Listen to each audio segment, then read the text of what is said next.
We're very sarcastic in New Jersey, so we're very happily negative. We complain about it and we move on.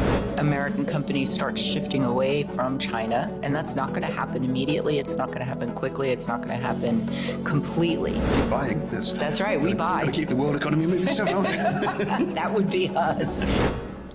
Of the 335 million people who live in the States, about 9 million live in New Jersey, the Garden State. Do you know about 15% are Italian or of Italian descent?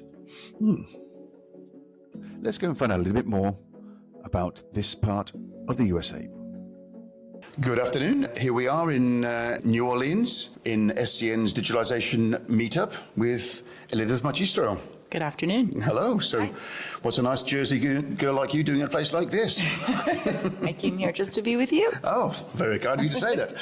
So, how's life? How's it all going? Life is wonderful. That's good to hear. So, you live in Jersey, representing Norman Krieger there. They have offices in the other place, but how's New Jersey at the moment? Positive place? I don't know if New Jersey's ever been a positive place.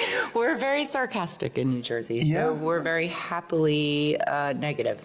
Yeah, we're great. Negative. That's usual, or you say? Yeah, absolutely. And you'd say you're on an upward trend or a downward trend, or what?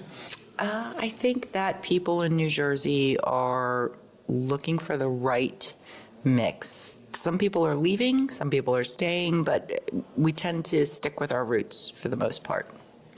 People that leave are leaving for political reasons, sometimes financial, but it's usually the family roots that keep us where we are.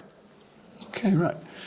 That's kind of a bit different from many of the places in the States, yeah? There's quite a lot of mobility and whatever you'd say, like...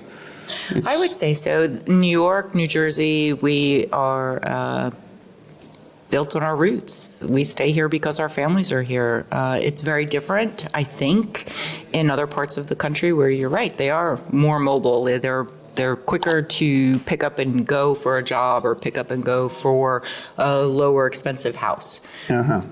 I see. And what about the economy? How's the things there? Because there's lots of, I come to the States and speak with a lot of people in the States, and there seems to be a bit of, pessimism isn't really the word, but certainly not optimism at the moment, off the back of some strange years, certainly logistics after times with COVID or whatever. People are working, but prices are going up everywhere in the country, so everyone's complaining, and I think that's everywhere in the world. Exactly. I don't think it's just here.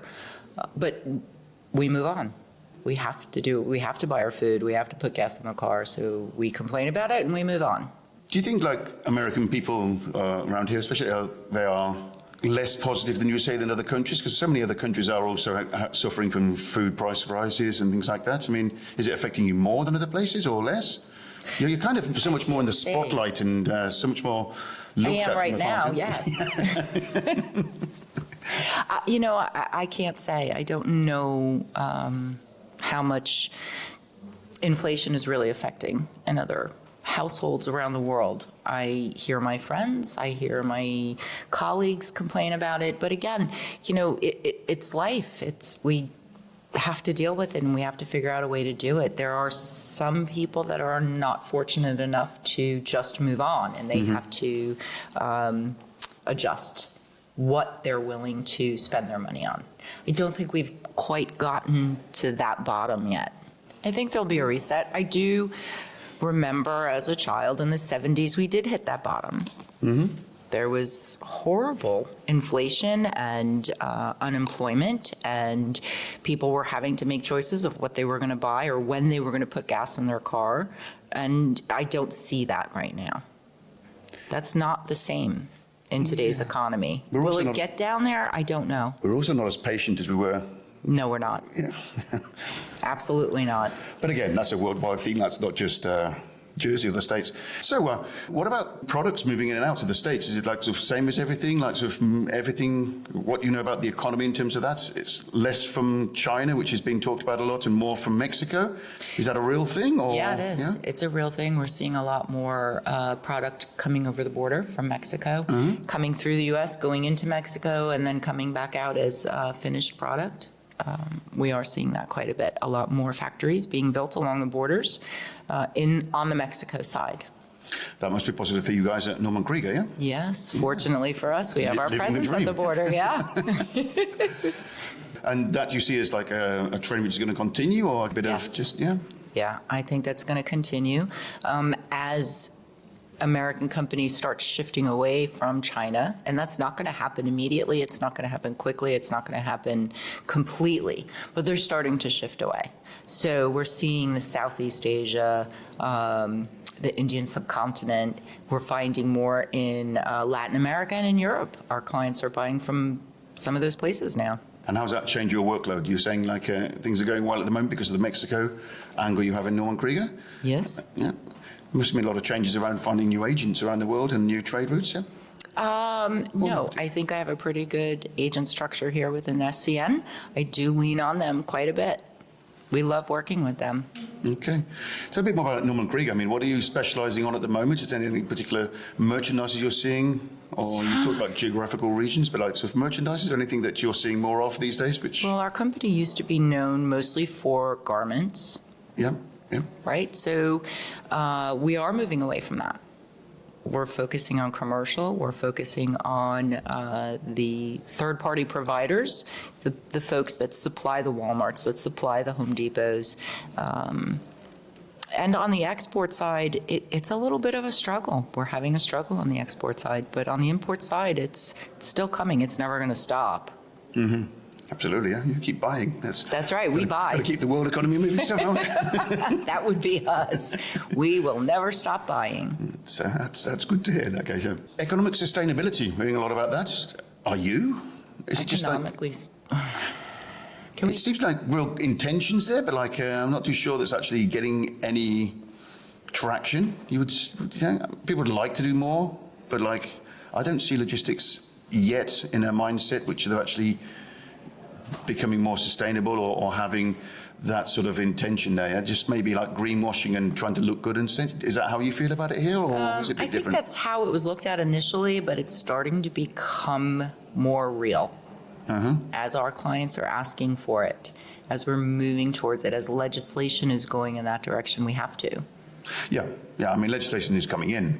Yeah. Clients are asking because of the legislation, maybe Correct. not so much because businesses have a lot of going on for them, so they need to. Yeah.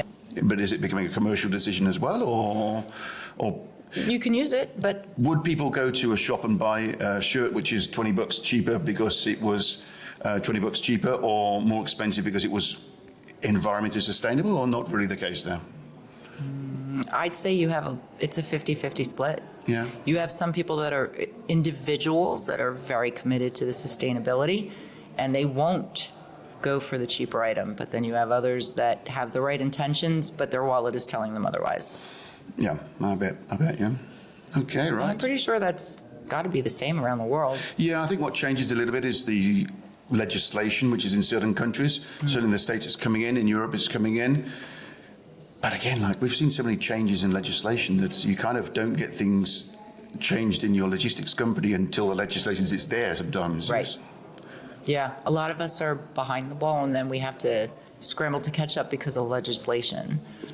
We're not ahead of it. Yeah, but I think that's sometimes we've been taught to do that because in the past you've jumped ahead to get up to speed with forthcoming legislation. The legislation changes, and that's time wasted. So Yeah, time and money wasted. yeah, absolutely. Yeah. Generally speaking, things seem to be going good.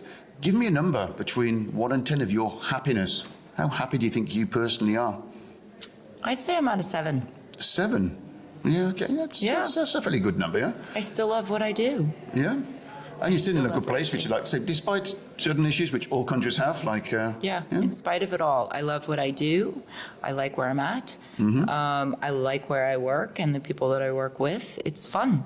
So as long as I get up in the morning and I'm excited to go to work and I'm happy and I'm having fun, then I think that takes over most of everything. When you can't afford something or you have to make certain choices, that kind of goes by the wayside. Money isn't everything. Absolutely, yeah. Well, 7, and I will see if we can try to nudge you up to an 8 one of these days in that case. That's the Jersey in me. I can't be an 8. Well, I know, I've heard lots of other people saying that they're 11, so like, there you go, that's just... Wow. Yeah. Where are you finding that? Well, I found that in Miami and in Canada, so there you go, so... Wow. There you go. Nice. Maybe we should go and find out about them as well in that case then. Let me go with you. Okay. Thank you very much, Elizabeth. See you You're again welcome. soon.